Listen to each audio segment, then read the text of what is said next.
Good afternoon, Pankhurst class. This is your Friday English lesson. Thank you so much to those of you who joined into this morning's live session. It was great to see that so many of you are understanding past tense. So we're not even going to go over that now. I think you're all understanding that, which is fantastic. So we're going to move on to looking at first person, second person, and third person, which I did talk about very briefly this morning. So let's have a look at it in a bit more detail. So I'm going to share my screen with you now. And our learning objective today is, can I identify and use the correct person? So like I said, we've got first person, second person, and third person, and these are three ways that you can write. So first person is when you write in the first person, you put yourself inside the writing by describing how you felt and what you were doing. For example, you might use I, me, or we. So I might say, I am feeling like this, or we are going to do this.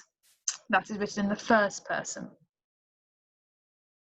Second person is when you're writing, you address the reader directly. So this type of writing feels personal to the reader. So you might say in the story or in your text map, or a story map, sorry, you might say you. You are doing this, you're doing this. That's the second person. Third person is when you are writing in the third person, the story is about other people, not yourself or the reader. So you'd use names or pronouns such as they, them, he, or she. And this is the third person. Okay, so here's your text map that we've looked at quite a few times now about the electric hairbrush. I'd like to pause the video. I'd like to write down on a piece of paper what person you think it is written in, and how do you know? So read it really carefully. I'd like to write down which person you think it's written in and how you know. Pause the video now, please. Okay, if I read the introduction, the electric hairbrush was in fact a magnetic brush invented by Dr. George Scott. It's got his name there, Dr. George Scott. Can you remember which person it's written in if it's got the name in it? Let's go back and have a quick look. The third person uses names or pronouns. So it must be third person. We'll go over some other example here. Dr. George Scott stated that only one person can use a brush at a time. It's got his name in it. It's not about I or me or we or you. It's in third person. Okay, let's play a little game. I'm going to show you a sentence. I'd like you to write down on your whiteboard or a scrap piece of paper if you think it's a sentence that's written in the first, second, or third person. Now, you can pause the video now to go and get what you need, and then come back. And the first sentence I'm going to show you is, my favourite lesson is history. So on your piece of paper or whiteboard, write down first, second, or third person. What one is that written in?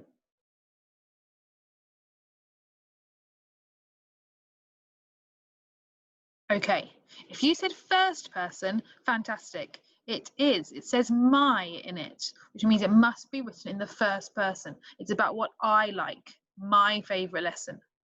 Okay, let's have a look at the second one. So you can pause the video again now. His favourite meal is pasta. Is that written in the first, second, or third person? His favourite meal is pasta. So it's not my favourite meal, it's not your favourite meal, it's his favourite meal. If you said that it was in the third person, you are correct. Well done. It's his. That's the pronoun used here. It's his favourite meal. And our last one, you must put away your toys. You must put away your toys. Can you write down if that's the first, second, or third person?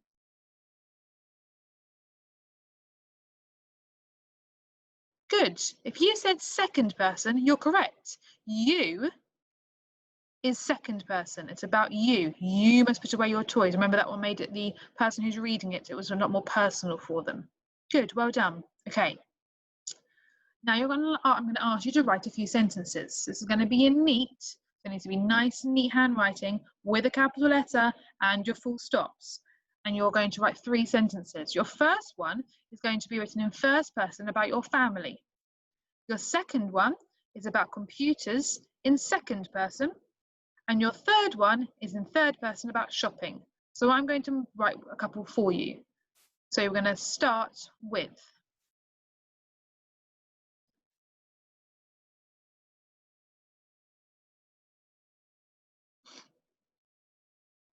my family. I'm going to make it a little bit smaller just so that we can fit it all in.